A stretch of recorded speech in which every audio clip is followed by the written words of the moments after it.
Hey family, it's your girl Crystal. Welcome back to Black Does Crack. So look, we're gonna jump right in today. I've been on vacation again, just enjoying the peace and the solitude and just the tranquility.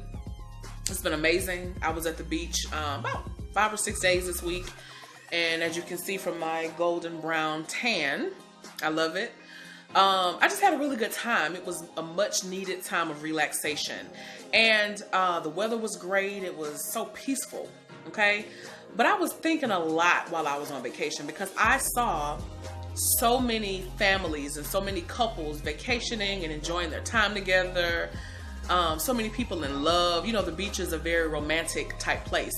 So you see a lot of families, but you also see a lot of couples who, you know, just stroll on the beach holding hands and just enjoying one another. But what I began to think about was the fact that I didn't see very many black couples and I didn't see very many black families. I can probably count on two hands, and that's in 6 days. I can count on two hands probably the number of black families and couples that I saw vacation. And I saw a few days ago something else that really sparked my interest with the same subject. It was a young man on CNN who wrote a book. I think it's called Is Marriage for White People or something to that effect. But basically he's encouraging black women to give up on dating black men and basically saying that black women have dealt with the struggles of black men for long enough. We've put up with, you know, with their stuff. We've dealt with their, you know, multiple baby mamas and their low income and their low education levels and criminal backgrounds and, you know, all the things that he says comes along with dating a black man. He says that black women have basically carried black relationships and that if they want to find happiness, they should look outside of the race.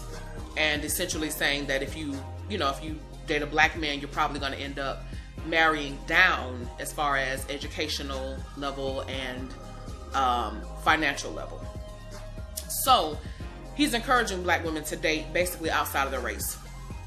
And I've heard that a lot. And you know, you've seen a lot of commercials. They're really pushing interracial relationships. And you have your Serena Williams and your Eves and your Janet Jacksons and your people like that, famous black women who have settled down and have married men outside of the race. And those of us who genuinely love and respect and want to spend our life with a black man, that message is detrimental. And of course they gave, you know, some very real statistics. I know those statistics to be pretty factual from what I've studied as well. About 70% of black women are single. I began to really think about that. So, you know, several months ago, I did the video called Why Are Black Relationships So Difficult? I did a video several months ago talking about the independent black woman, the absent black man. So we've danced all around this subject. But I really thought about it while I was on vacation and just beginning to think about why do we, I guess it's two-sided. For black women, why is it so difficult for us to find love? And I think it's difficult for black men too. So I'm not saying that quality is hard just for women to find, because I'm pretty sure for men who want marriage and want commitment and want a family, quality is difficult for them to find as well. So it's not just a black woman issue, it's a black community issue. But numerically, it is in men's favor because women do outnumber, we do outnumber men. And most of us grow up in homes where we don't see marriage in front of us, right? We see a mother generally raising children on her own. The father may or may not be in the picture, but generally he's not in the home, right? He might live somewhere else. Maybe he has another wife and other kids, or, you know, whatever the case may be, but our parents are not married.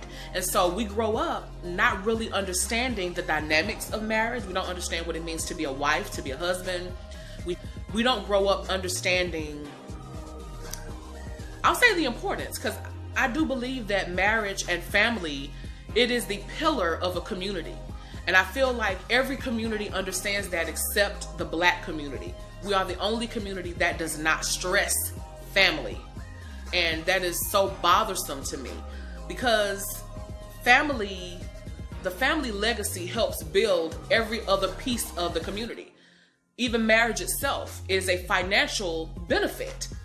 And for us to be the poorest of people, I don't understand why we can't understand that marriage is a financial benefit. So instead of me being over here paying X amount for rent and you over there paying X amount for rent, right? We're dating, but I'm over here paying my rent, you over there paying your rent or your mortgage, or I'm paying a mortgage. We have two different households that are happening. But if we were married, that would be one rent or one mortgage, one gas bill, one light bill. You see what I'm saying? It is a financial advantage. And I feel like other people understand that, because when you're married, you're not just building a family, you also build wealth, right? When you have when you have two incomes taking care of one household, it does make things easier. It really does. So I just can't wrap my head around why we don't grasp at family and why we don't grasp at marriage the way other communities do. And so it's just really been something I've been thinking about, and I really want to encourage you guys, don't be afraid of marriage. Like, for some reason we are afraid of the word marriage, especially black men. Most black women I know do want to be married, so I don't think most black women are afraid of marriage. But so many black men are afraid of marriage, or they view marriage as a benefit for I don't know. They don't think it's a benefit. They think it's like a ball and chain type situation. And I think that comes from the fact that they never saw a man being a husband. I really think that's what it is. And for those women who might be fearful, or who might say, well, I don't need marriage, I don't need blah, blah, blah. It's the same thing. We never saw our mothers be wives. And there's a difference between a mother and a wife, okay? And for those women who are married, you know that. The hat you wear as a wife and the hat you wear as a mother are two different hats. So yes, you may have seen your mother be an excellent mother, but that doesn't teach you how to be a wife. Okay, your wife hat is a very different hat. And so same thing for husband. Your husband hat is a different hat. So we just aren't used to relationships. And I think that's why we just don't gravitate toward them. We definitely gravitate toward having babies. We're having babies left and right. We're procreating. We got baby mamas, baby daddies all around.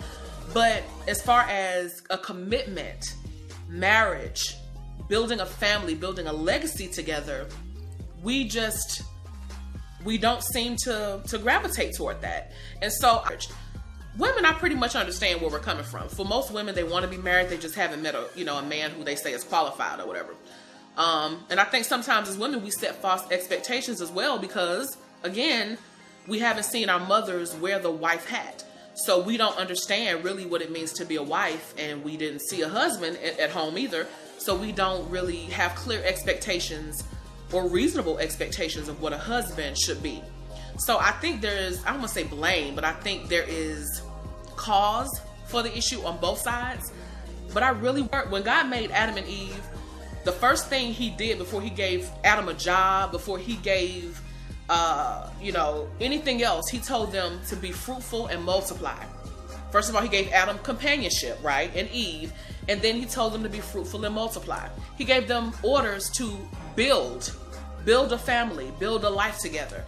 And that's what I think we have negated. Like we're building all these things. We're building businesses. We're building these other things, which are great. We should be. But we are not building our families. And we have to do that in order to create a legacy for our children. So that's it for today, but I want you guys to really think about that and tell me your thoughts. I know some people will disagree and they'll say, well, I don't need that, and we don't need that. It's the new day and that's not necessary. Okay, it is what it is. But I mean, it's necessary for us to have sex and procreate, though. That is necessary. So the companionship piece has not gone away. Clearly, we still enjoy companionship, okay? But I think the issue is we're just not we're not accustomed to seeing marriage in front of our faces, okay? But anyway, tell me your thoughts. I'd love to know.